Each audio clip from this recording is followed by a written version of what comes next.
Alright guys, we're going to do another part video here. We're in our descent into the Grand Rapids Airport, planning to do the ILS runway 35. Just a quick setup for you here. We're going to very quickly go through this. We've pulled our weather from the Grand Rapids Airport, and it's looking like we're going to land straight in on runway 35, do the ILS. You can see where we're at, sort of heading that direction. We've got Rachel here with us doing the LC5 stuff, and go ahead and set that altimeter of 2992, and we're going to have her help us out here once we get to a position where we're actually ready for her. I'm going to bring out the speed brakes. Don't need the ice anymore, so anti-ice off. Check. And she wonderful. We're out of 18,000 feet though. I'm going to go ahead and flip all this back on. And things are going to be happening pretty fast here because I got us in pretty close. So we're going to keep on trucking down to 5,000 feet, let's say. We are in VNAV, and right now the FMC is looking at crossing Judd at above 3,000 feet. That's the path that we're on in VNAV path, in VNAV with VNAV selected. We've got our landing data. Got our ATIS. We built our approach in the FMC. We bugged the approach 357, touchdown of 790 with a frequency of 111.9.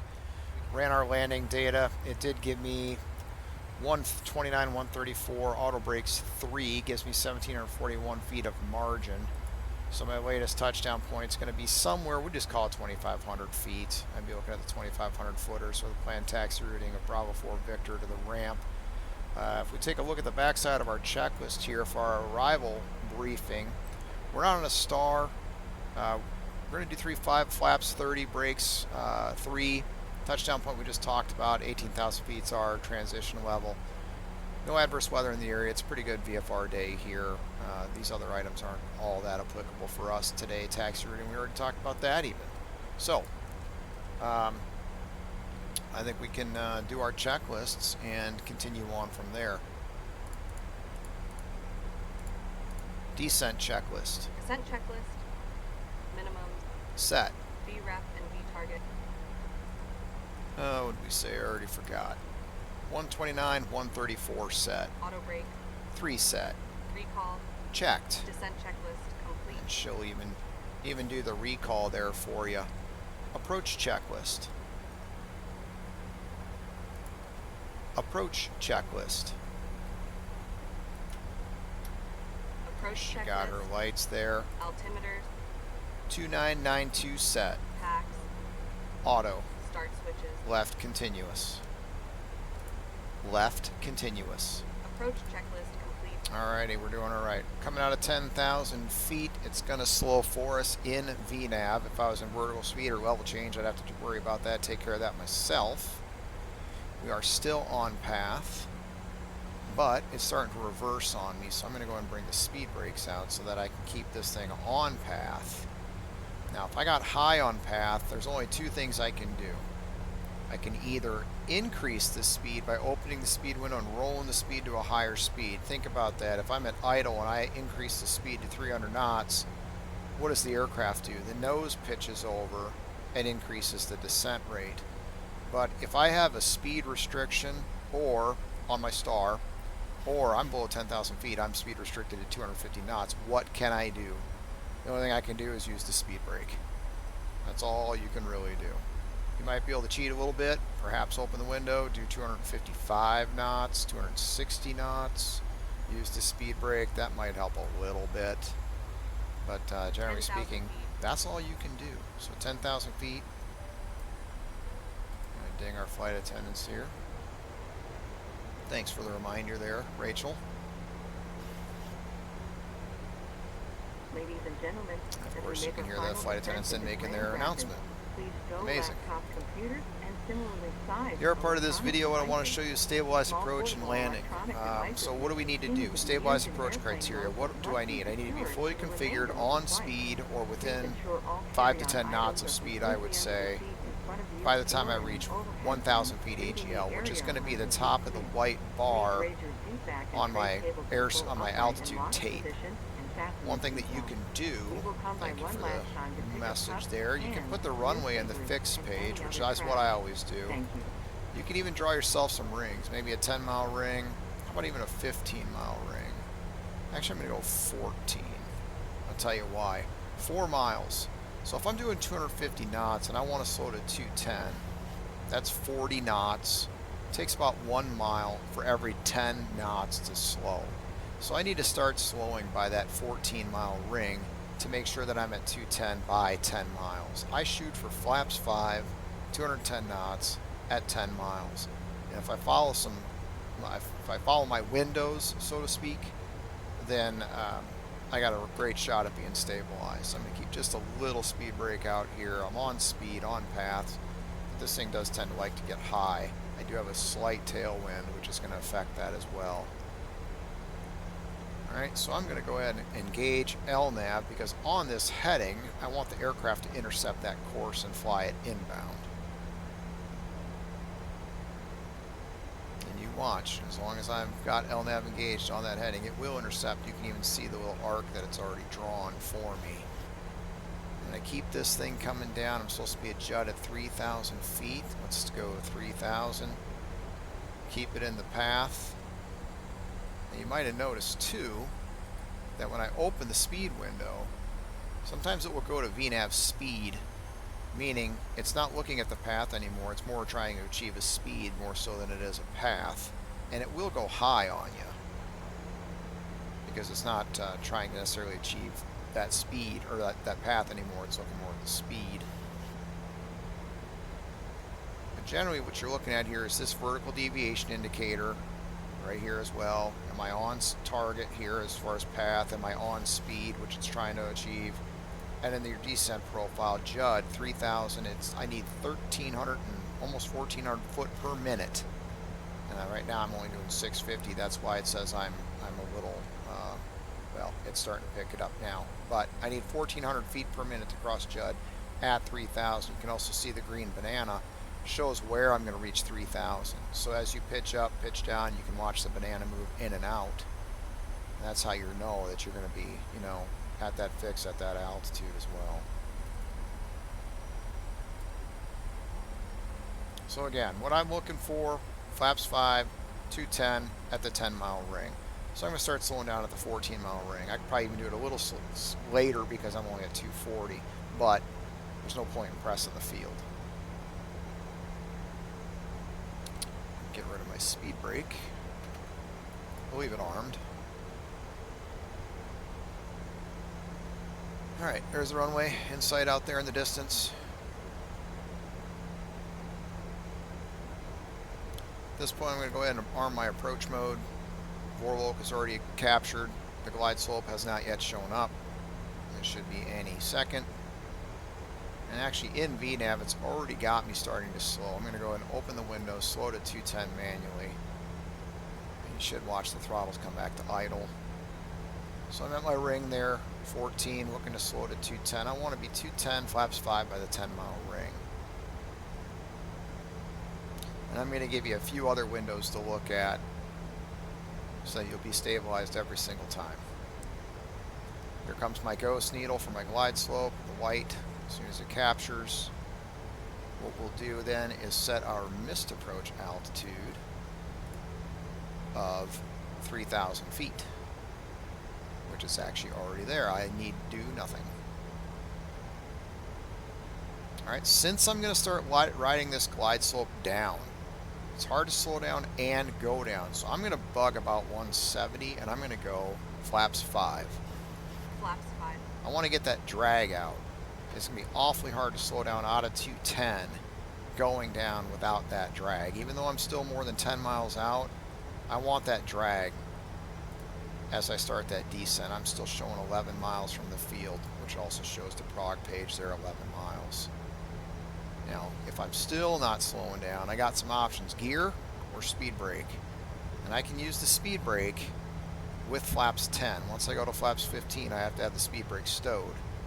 So right now, I'm 10 miles out, I'm doing 210, and I got flaps 5. I'm actually in great shape. So I'm going to go ahead and retract it. I'll leave it armed. Now the next window I'm looking for is 2,000 AGL. So if you've bugged your touchdown zone, simply put a 2 in front of that. At 2,790 feet, we'll call it 280, I'm going to go landing gear down in flaps 15, and then I'm going to bug flaps 15 speed.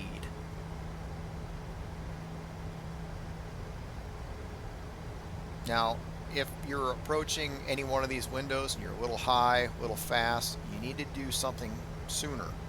So if you're looking at that and you're like, I don't think I'm going to be at 210, 10 miles out, you're still looking at 230, you need to do something now. Maybe drop the gear.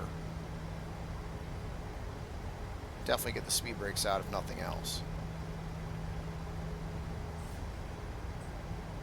So there we are, coming up on 2,800 feet. That's 2,000 AGL. You can even see it in the radar altimeter. I'm at 170. I'm in great shape. I could actually even delay this to 1,700 feet because I'm on speed of 170. Again, I'm not looking to press the field. Landing gear down, flaps 15. Oh my God. She does that to me occasionally. That's one thing I don't like. Landing gear down. Landing gear down. And I'll set the 15 manually. She can get you if you're not careful. That is one thing that happens to me occasionally there. Now, next window. Here comes my white tape on my altimeter. I want to be flaps 30. Flaps 30. Flaps 30. And I can do so because I'm below that yellow band. I know I got flap speed. I'm going to set target, which is 5 knots is right on top of ref, right? Just like that. Now you look, I'm going to be right on target, right at 1,000 feet AGL. Fully configured. I got 5 green lights before landing checklist. Before landing checklist. Speed brake. Arm green light. Landing gear. Down 3 green. Flaps. 30 green light. Before landing checklist complete. 1,000 feet. 1,000 feet, airspeed 133, sync rate 700. I'm stabilized. You want to be fully configured on or near ref, sorry, on or near target at 1,000 feet AGL. If I was 5 or 10 knots fast, I would continue. If I was 20 knots faster, I wasn't fully configured, I'd probably go around.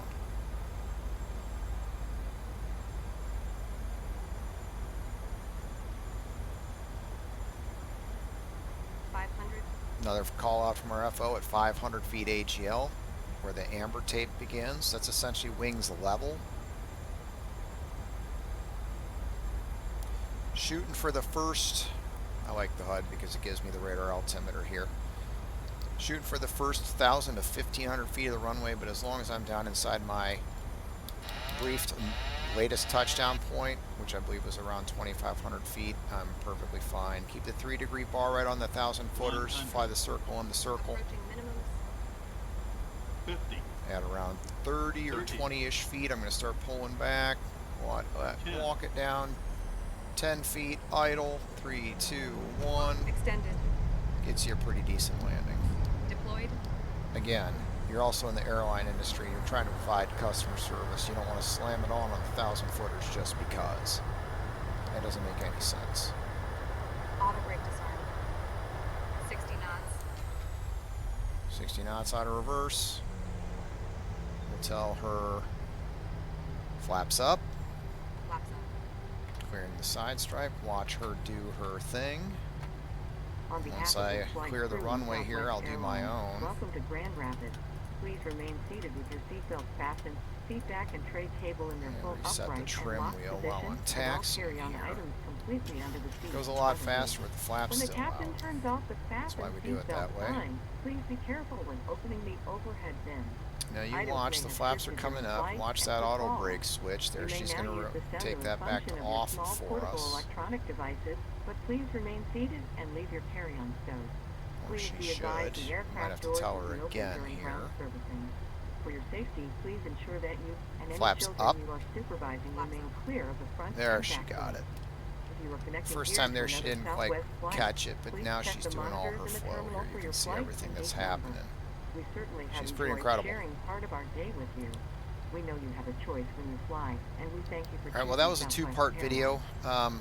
I want to show you again Rachel on the inbound portion of the leg, inbound half of the leg. I also want to talk to you a little bit about stabilized approach criteria and what we're looking at for there. Unfortunately, this scenery for Grand Rapids is pretty awful. But it is what it is. We'll get through it. Pulling in at the top of the J line here, I'm going to turn my taxi light off so I don't blind my ground crew. She's got us on the bus with the APU. Actually, it's rolling back. As soon as the blue light comes on, she'll put us on the bus. And you might see that. On the bus. There we go. She's wonderful. Makes my life easy. Good FO.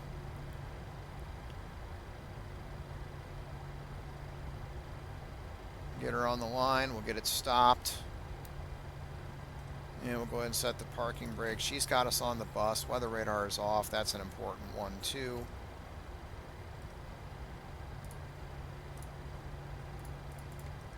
Thrust levers cut off. One pump on. Seatbelts off. And I killed the program. But she would turn the anti-collision light off, open up the isolation valve, the APU bleed, and turn off the electric hydraulic pumps. And then we'd run our parking checklist. Again, all I really wanted to show you was the second half of the flight there that I had started out of Midway to Grand Rapids to show you the cockpit prep and setup with Rachel, the interactive co-pilot. But also talk to you a little bit about stabilized approach and landing video. If you have any questions, feel free to ask in the Discord. I hope that helps, and we'll see you later.